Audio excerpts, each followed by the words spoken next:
নমস্কার বন্ধুরা, পর্ণকুটিরে সবাইকে স্বাগত। আপনারা কেমন আছো? আমি ভালো আছি। আজকে আমি একটা নতুন রেসিপি নিয়ে উপস্থিত হয়েছি আপনাদের সামনে। আজকে আমি বানাবো ছোলার ডাল ফ্রাই। তো এখানে আমি ছোলার ডাল নিয়ে নিয়েছি 1 বাটি। এখন আমি ছোলার ডালকে ধুয়ে পরিষ্কার করে নেব।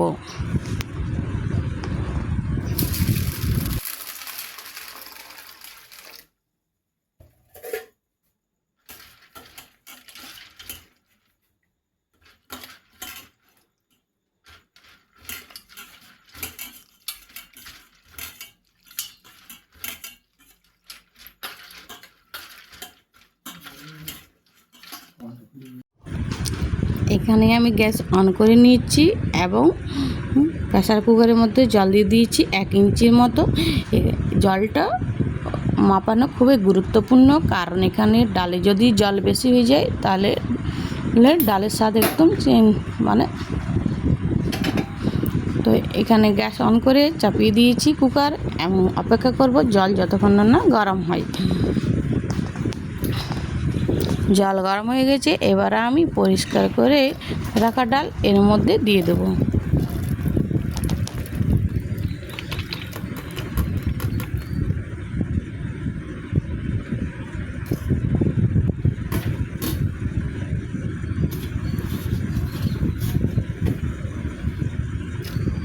আর এখানে দিলাম আমি একটা কাঁচা লঙ্কা আর হাফ চামচ নুন আর একটুখানি তেল।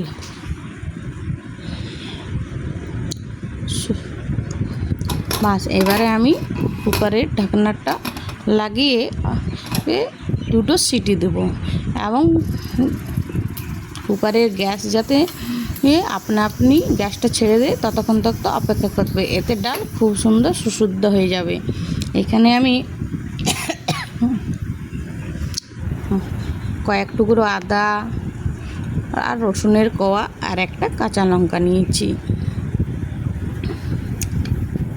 আর গুঁড়ো মশলার মধ্যে নিয়েছি জিরে, হলুদ, লবণ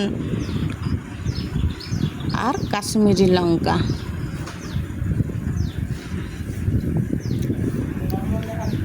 এখন কড়াইয়ে তেল গরম হয়ে গেলে ওর মধ্যে শুকনো লঙ্কা আর জিরে ফোড়ন দিয়ে দেবো।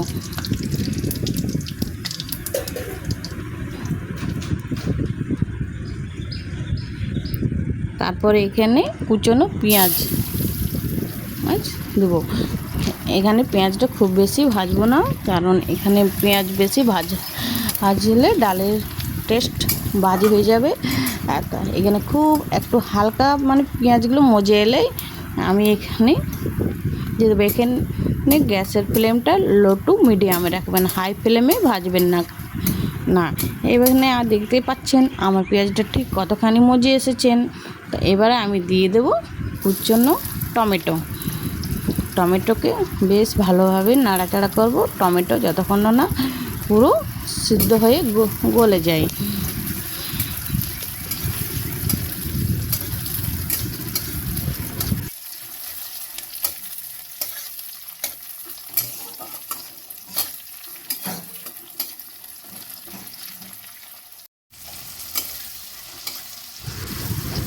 এখানে আমার টমেটো খুব ভালোভাবে গলে গেছে। এবার আমি দিয়ে দেবো আদা রসুন বাটা। এখানে আমি আদা রসুনটা একসাথে বেটে নিয়েছি, আপনারা চাইলে আলাদা আলাদা করে নিতে পারেন। আমার সুবিধার জন্য আমি একসাথেই বেটে নিয়েছি।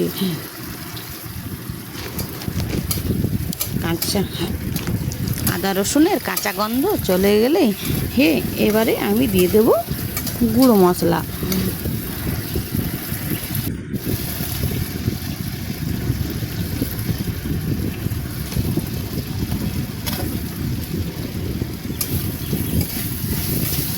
সমস্ত মশলা দিয়ে খুব ভালোভাবে কষাবো।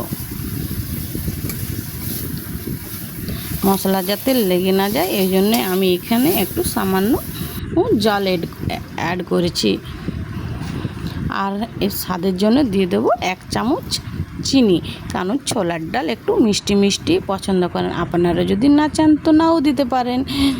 আর এখানে দিয়ে দিচ্ছি সামান্য কস্তুরি মেথি পাতা। তারপরে মশলা খুব ভালোভাবে কষাবো যতক্ষণ না মশলা তেল ছেড়ে দেয়।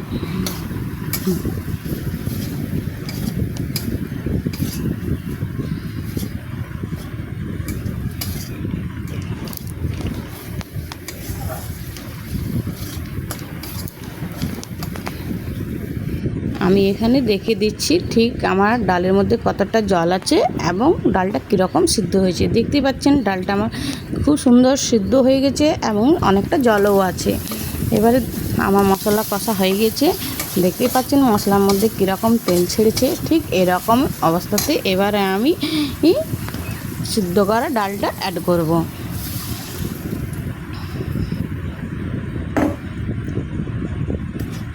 ডালটাকে মশলার মধ্যে খুব ভালোভাবে মিক্স করে এখন আমি এটাকে 5 মিনিটের জন্য চাপা দিয়ে একটু হাই ফ্লেমে ফুটিয়ে নেব, তাতে এর স্বাদ ভালো হবে।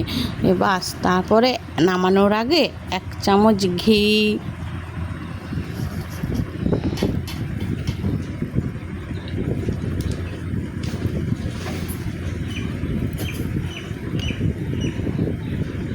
আর আরেকটু মেথি পাতা,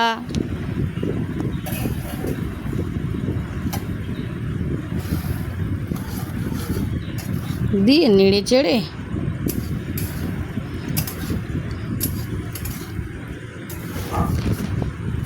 সবার শেষে একটু গরম মশলা দিয়ে দেবো।